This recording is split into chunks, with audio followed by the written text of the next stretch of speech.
Welcome to the deep dive. Today we're taking on a truly massive and complex journey. We're going to be charting the long, often contradictory routes of the country that would eventually become Canada. It's a huge topic. It is. And our goal isn't to just walk you through a dry timeline. We want to move beyond the textbook facts and really try to understand these crucial, interconnected layers of history. Right, and see how these foundational conflicts, imperial, political, cultural, how they cast these very long, defining shadows that are still with us today. That's the mission. And you mentioned that a big part of this is challenging the historical archive itself. It has to be. We're traveling back at least 14,000 years, and the source material we're working with today really insists that we have to incorporate diverse perspectives, especially Indigenous histories, if we want anything close to an accurate picture.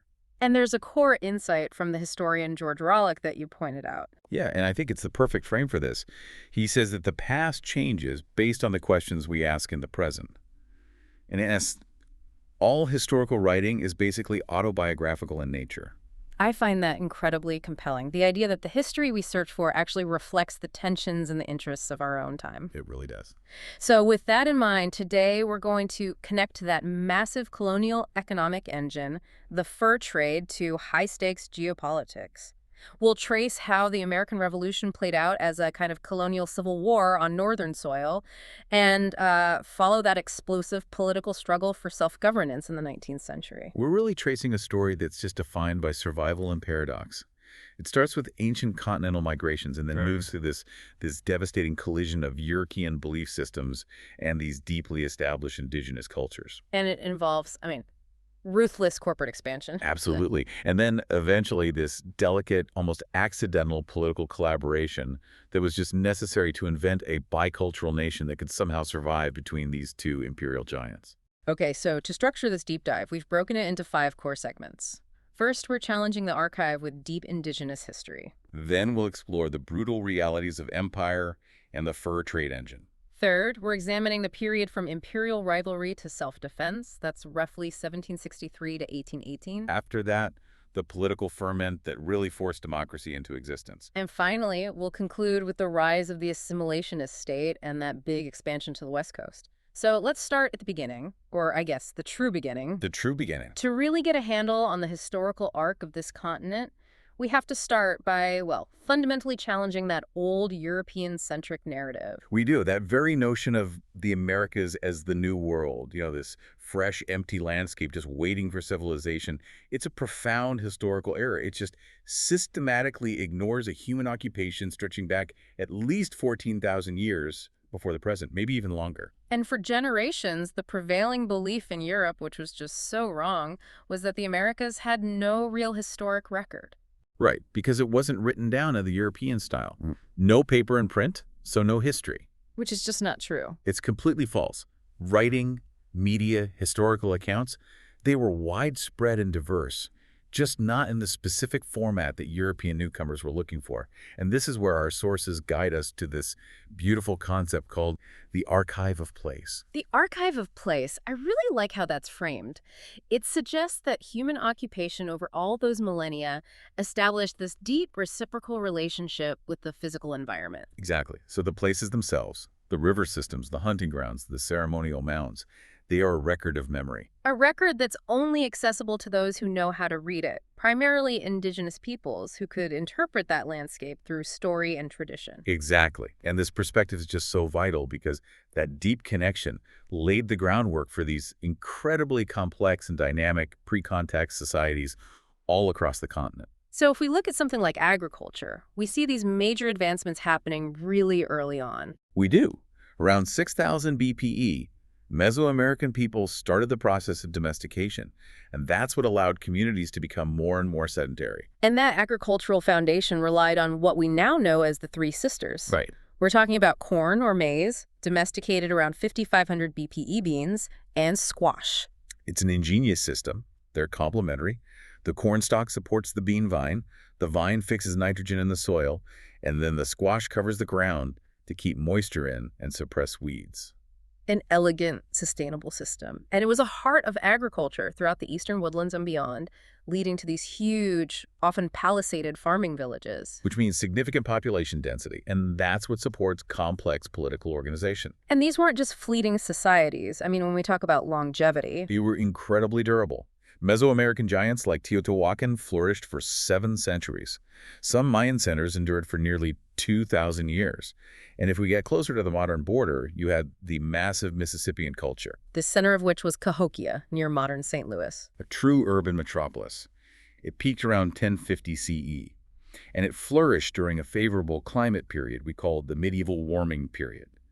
At its height, Cahokia was arguably one of the most sophisticated and populated cities in North America. Which is fascinating because it connects environmental history directly to social and political structure. It does. That period of good weather eventually ended, climate shifted, and those large centers had to shrink. But, and this is the key point, when Europeans finally arrived, they still encountered these highly organized, complex political structures that were anything but primitive. Right. They weren't stepping into a vacuum. Not at all. Think about the strategic alliances they had formed.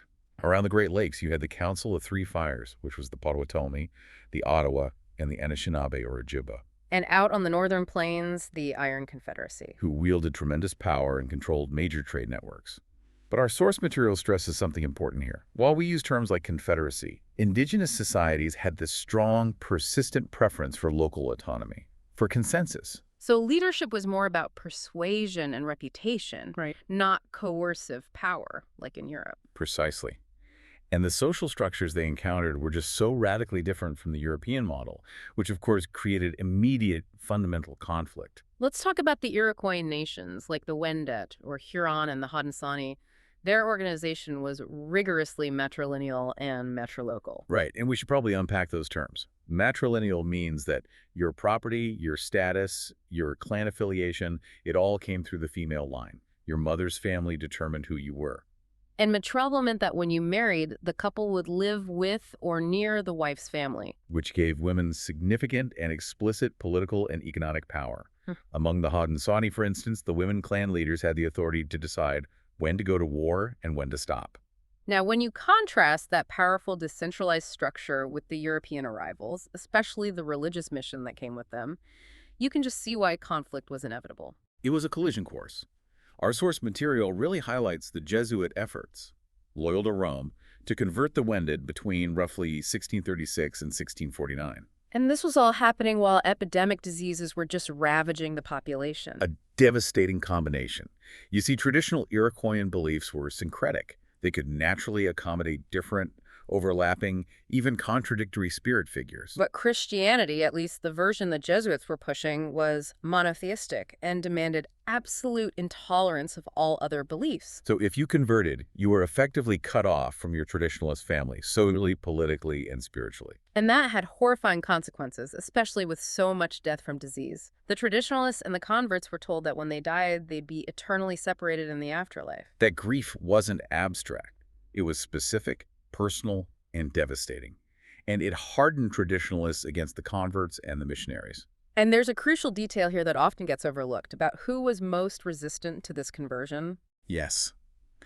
The Wendat women proved particularly reluctant to embrace Christianity. And the source makes it clear why. The church's deeply patriarchal values directly subverted their established matrilineal tradition. So the Jesuits weren't just introducing a new god. No, not at all. They were introducing a political system that fundamentally destabilized the spiritual, social, and economic authority of Wendat women. It was a cultural and political invasion, far more than just a religious one. Okay, so let's transition into the 17th century. The great engine for European penetration and expansion into North America wasn't gold. It wasn't abstract glory. It was fur. It was the brutally practical reality of the fur trade. This commerce drove exploration deep into the continent, and it often just overrode the careful geopolitical logic that was being formulated back in Paris or London. And this point is really driven home by what happened after the War of the Spanish Succession, the Treaty of Utrecht in 1713. Right. New France lost substantial, critical territories to the British, Hudson Bay, Newfoundland, and Acadia. Now, you would expect losing that much territory would lead to, pulling back, retrenchment. But the irony is, it did the exact opposite. It intensified French expansionism. Instead of focusing on a compact colony around Quebec, the French redoubled their efforts along the Laurentian Great Lakes routes and deep into the interior, what they call the Pays d'en Haut, the upper country. And this expansion was strategic. Oh, very. The French realized this push into the interior was perfectly congruent with their main imperial objective, surrounding the British American colonies, hemming them in, and preventing their expansion west of the Appalachians. So the fur trade became a crucial tool of geopolitical strategy. It really did. And meanwhile, on the British side, you had the Hudson's Bay Company, the HBC. They started operations in the 1670s, setting up forts along the coast of the bay. But they were extremely pragmatic. They were. They weren't traversing the vast interior themselves, not at first. They relied almost entirely on established indigenous nations acting as export trade brokers. Specifically the Cree, the Assiniboine, and later the Chippewan. Yes, and they functioned as powerful wholesalers. They maintained their own jealous monopolies, bringing furs down to the HBC posts on the coast, effectively controlling the supply chain from the vast northern interior. And we have a remarkable anecdote from this period that just perfectly illustrates the power of these indigenous brokers. It involves a Chippewan woman named Thanadelthur in the 1710s. Thanadelthur's story is incredible. It really shows the level of personal diplomacy that was required. She'd been captured by the Cree, but she escaped. And she recognized this opportunity to open up trade for her people. So she engineered a peace treaty? She did. A peace treaty between the Cree and the Chippewan, which was absolutely necessary to open up reliable trade routes. She then spent time directly teaching the HBC men Chippewan language, life skills, and, critically, their trade requirements. She was a diplomatic powerhouse. Absolutely, forcing the hands of major indigenous nations and the HBC factor. One HBC man wrote that she had a devilish spirit and literally forced them to ye peace. She was just essential to the company's early success in the North. But even as that internal trade system was being built on indigenous expertise, you had these fierce internal colonial conflicts within the European settlements themselves. Right. Even within New France, the Catholic Church wasn't this unified, monolithic entity. Our sources note this deep rivalry between the Jesuits, who were loyal to Rome, and the Sulpicians, who had a more Parisian, secularly aligned outlook. They were constantly competing for influence. And the colonists, the merchants, the coureurs de bois, they often had this casual, sometimes contemptuous attitude toward the clergy. Especially the Jesuits. They were frequently accused of interfering in commerce and politics, which earned them a really poor reputation with the highly independent forest runners. And we should probably define coureurs de bois here. Yes. They were the freelance fur traders who traveled deep into the Great Lakes region, often living à la façon du pays, the custom of the country. And this all leads directly to this explosion of conflict known as the Brandy Wars. A heated, protracted debate over the morality and necessity of selling alcohol, specifically brandy, to indigenous peoples. Religious figures like Bishop Laval argued vehemently that brandy was wicked, morally corrupting, that it reduced indigenous people to beasts. But the economic leaders, people like Governor Frontenac and the entire trading community, they countered that the colonies simply could not survive without the fur trade. And if the French didn't sell brandy, which indigenous customers often preferred to English rum and whiskey, the trade would just go entirely to the British. It was an essential competitive tool. The dispute became so severe that it paralyzed the colonial administration. It did. It fundamentally pitted moral concerns against economic survival. It literally took the intervention of the King of France himself to settle the dispute. He had to acknowledge the economic necessity while trying to put some regulations on the sale. It just highlights how critical the indigenous consumer was to the entire French colonial endeavor. Completely. But beneath all these political and religious squabbles lay the truly harsh realities of contact. The scale of the devastation just cannot be overstated. The proto-contact period. Exactly. Old world diseases, smallpox, influenza, measles often arrived and decimated communities long before Europeans were directly encountered. They traveled along indigenous trade routes. In some regions, like Rupert's Land, populations declined by an unimaginable 80% or more. And that extreme depopulation dramatically altered the human ecology of the interior. The sources note this historical anomaly, the massive growth of bison herds in some areas. Right, because they were traditionally managed through indigenous hunting. That growth then posed a new challenge to any surviving agriculture because the huge herds would just destroy the crops. The entire continental system was unraveling. And yet, despite all the devastation and competition, there were these social structures that bridged the cultural gap, which brings us back to the practice of country marriages. À la façon du pays. These were mutually beneficial arrangements in the early trade.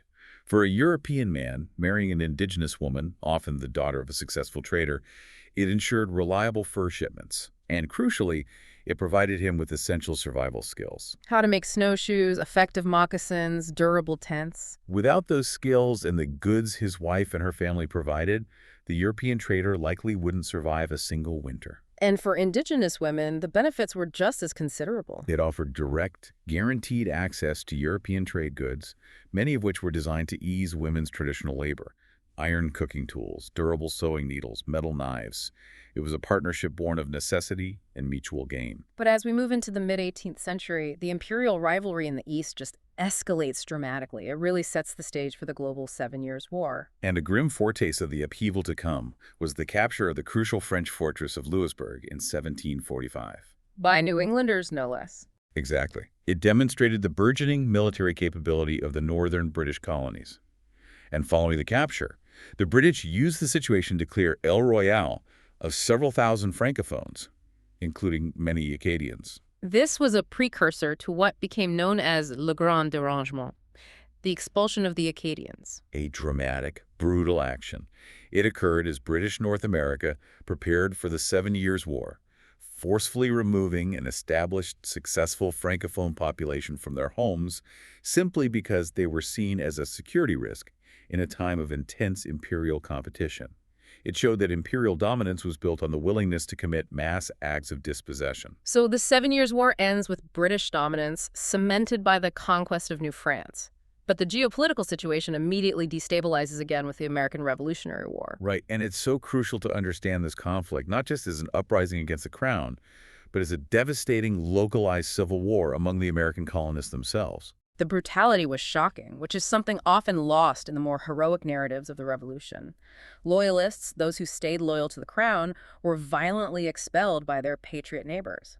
The Sons of Liberty, for instance, used organized torture techniques, tarring and feathering, public humiliation, and the excruciating practice of riding the rail. Can you describe what riding the rail was? It involved forcing the victim to sit on a sharp, often serrated wooden rail and carrying them through town. It caused severe internal injuries and immense suffering. This visceral brutality highlights that the Loyalists didn't leave their homes voluntarily. They were refugees fleeing extreme violence. And this Loyalist exodus brought tens of thousands of these refugees north into British territory. But here's the key. They didn't arrive as humble immigrants. No, they arrived with a powerful expectation of the continuity of American political and administrative practices. This influx fundamentally shaped the politics and culture of the Maritimes, especially New Brunswick, and it directly led to the 1791 split of Quebec into Upper and Lower Canada. And their arrival also immediately and profoundly complicated the question of land, especially after the Treaty of Paris in 1783. This is where the source material points to a crucial diplomatic betrayal. The British had relied heavily on Indigenous alliances to fight the French and then the Americans. In 1768, at the Treaty of Fort Stanwix, the British had officially conceded the vast territory between the Ohio River and the Great Lakes to Indigenous people, promising it would be a buffer zone. But just 15 years later, in the Treaty of Paris, they conceded that exact same territory to the Americans with no consultation, no protection for their allies. It was a diplomatic maneuver that made it brutally clear whose interests London prioritized when the chips were down. And despite this, the pro-British Indigenous faction, led by the Mohawk leader Joseph Brant, who was incredibly worldly, he had traveled to Britain, spoken to crown officials. He still attempted to set up that vital buffer zone between Canada and the U.S., but the British had already signed the land away. This failure to secure Indigenous lands had immediate consequences in Upper Canada. Land was acquired through this confusing patchwork of treaties.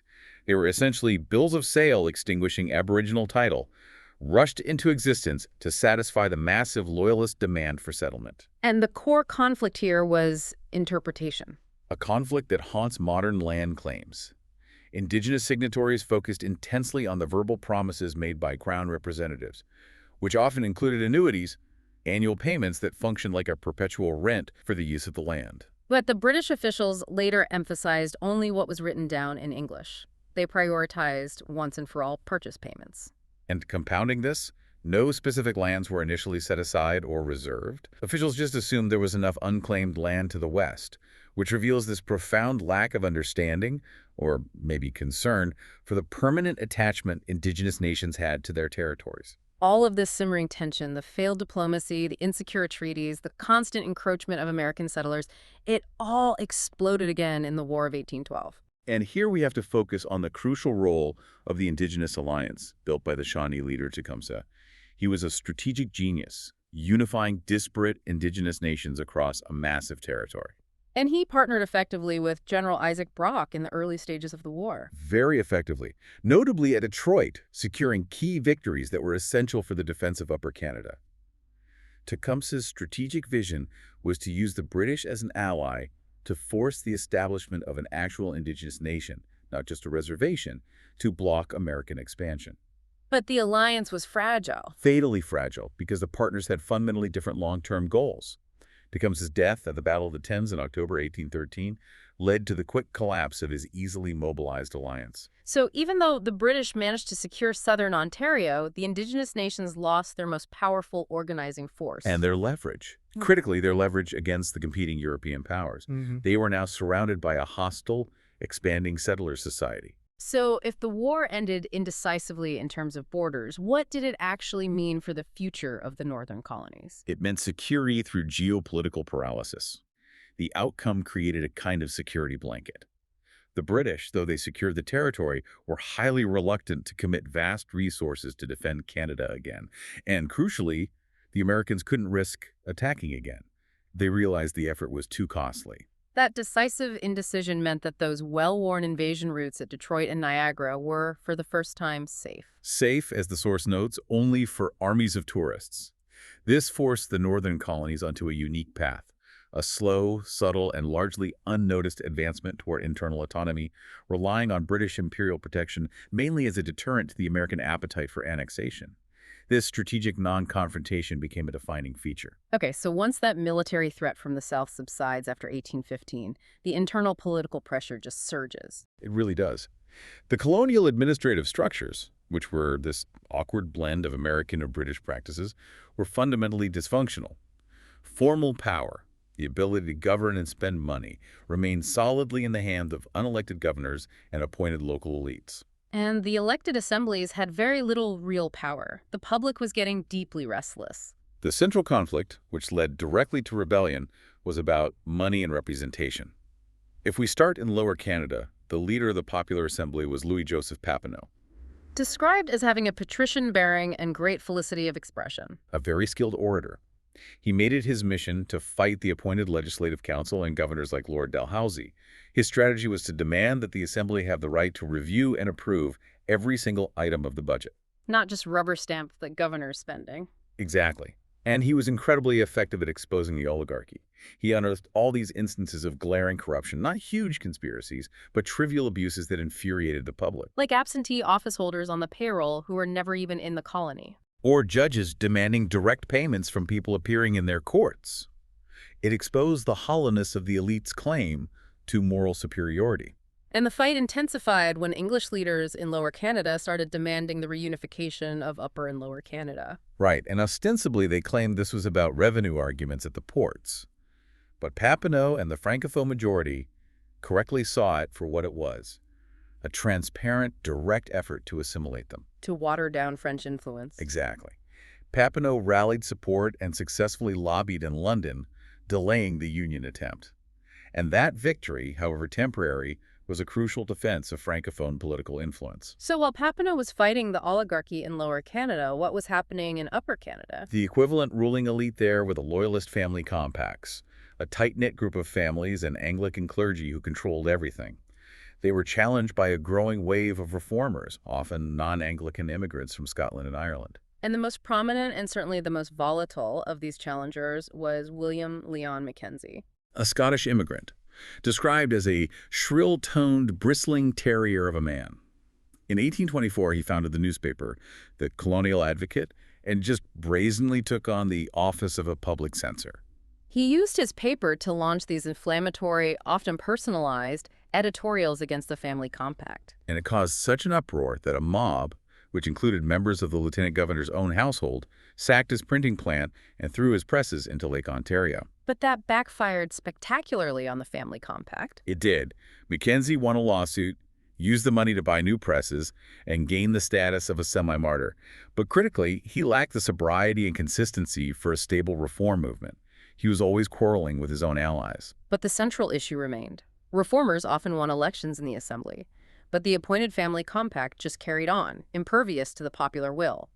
The system was rigged. And this total disconnect between the elected and the administered, it led to the violent 1837 rebellions. In Lower Canada, the Patriots, led by figures like Wolford Nelson and Thomas Sturrow Brown, gathered to resist. The resistance involved blowing up bridges, using church bells for signal alerts. But the confrontation was swift. Sir John Colborne, the British general, showed a highly effective and brutal aptitude for the swift reimposition of order. He crushed the rebellion quickly.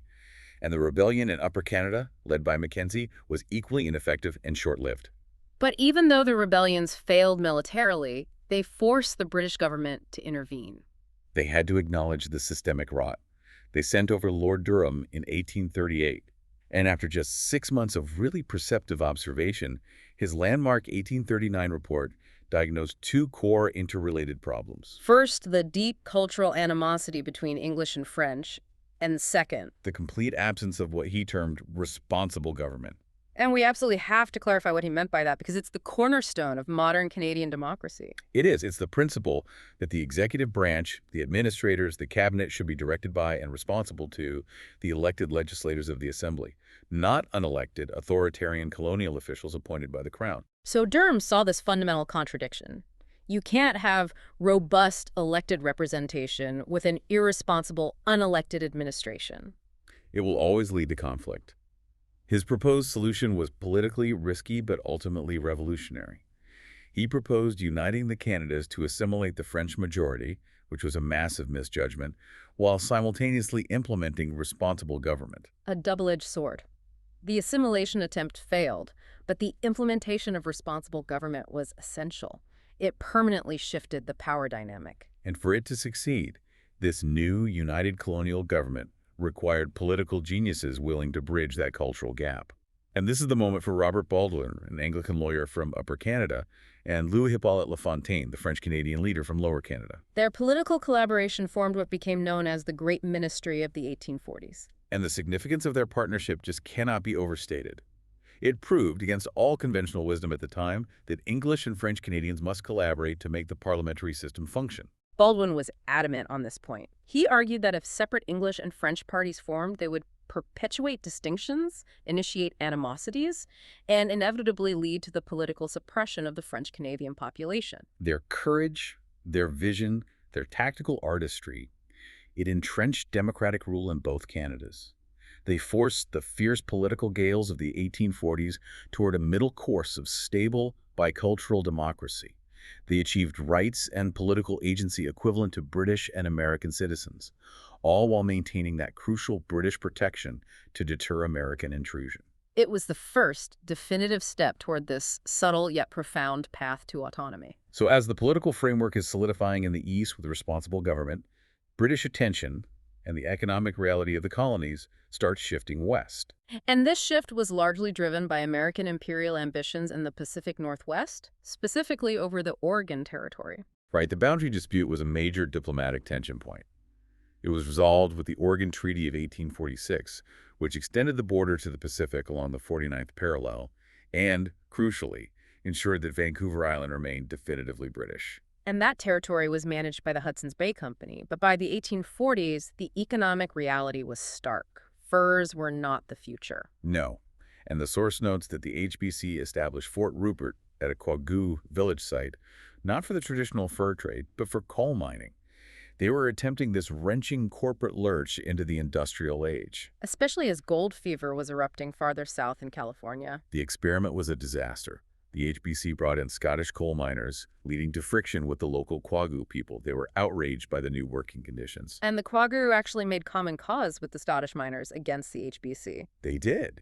It led to an open revolt, where the Scots were either chained up or preparing to flee the fort. And this moment of revolt really highlights the decline of the HBC's benevolent facade, a decline you can link directly to the corporate regime of its governor, George Simpson. After the HBC merged with the Northwest Company in 1821, Simpson, whose professional background was, tragically, in the brutal Jamaican slave trade, brought this profoundly new, racist, and corporate authoritarian culture to the North American interior. He was a powerful cultural disruptor who systematically dismantled the old, more reciprocal trade relationships. He viewed indigenous peoples in a wholly proprietary and condescending way.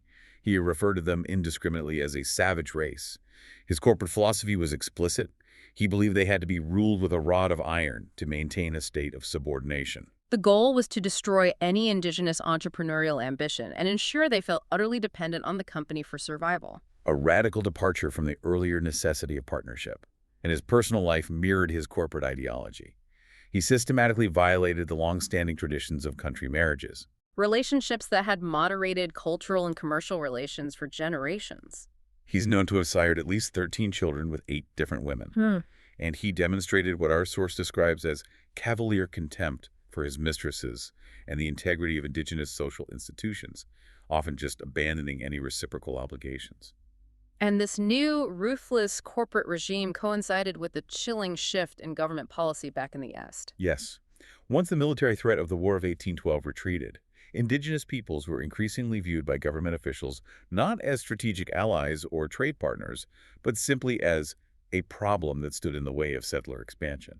And this shift justified the relentless demand for land and underpinned policies aimed explicitly at civilizing indigenous peoples until they disappeared completely. A destiny that many non-indigenous officials wrongly saw as both inevitable and desirable. This mindset solidified into landmark federal legislation, the Indian Act of 1876. Which consolidated and expanded discriminatory practices.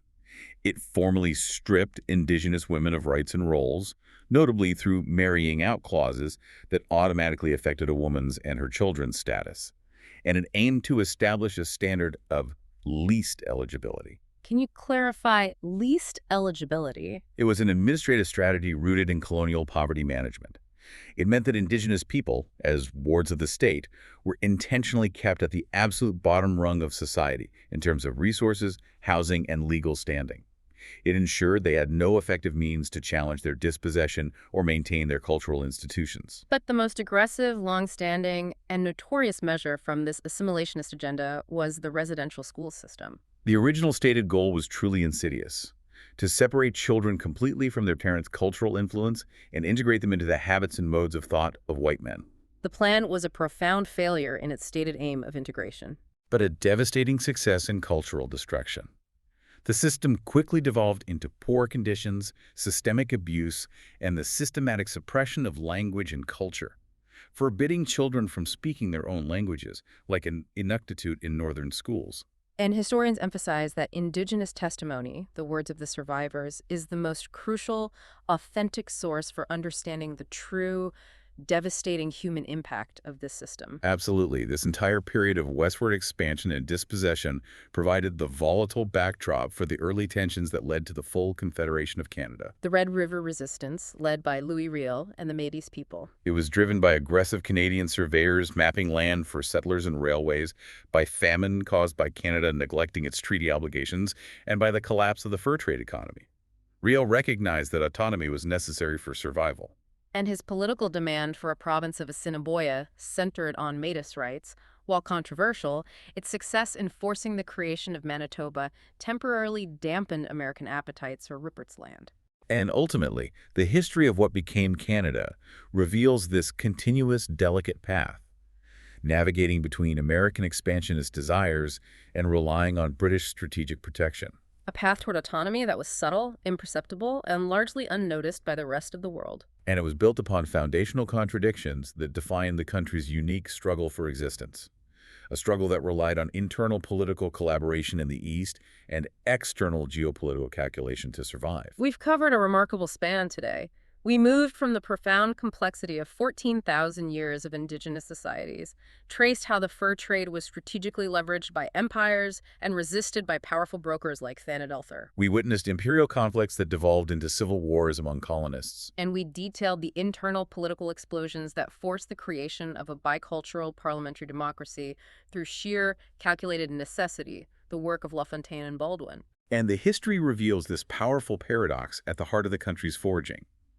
The survival of the northern colonies, the foundation of Canadian identity, it was all successfully secured through this delicate, often tense collaboration, the Great Ministry, and through a sophisticated strategic dependence on the British naval and diplomatic umbrella to deter that ever-present threat of American annexation.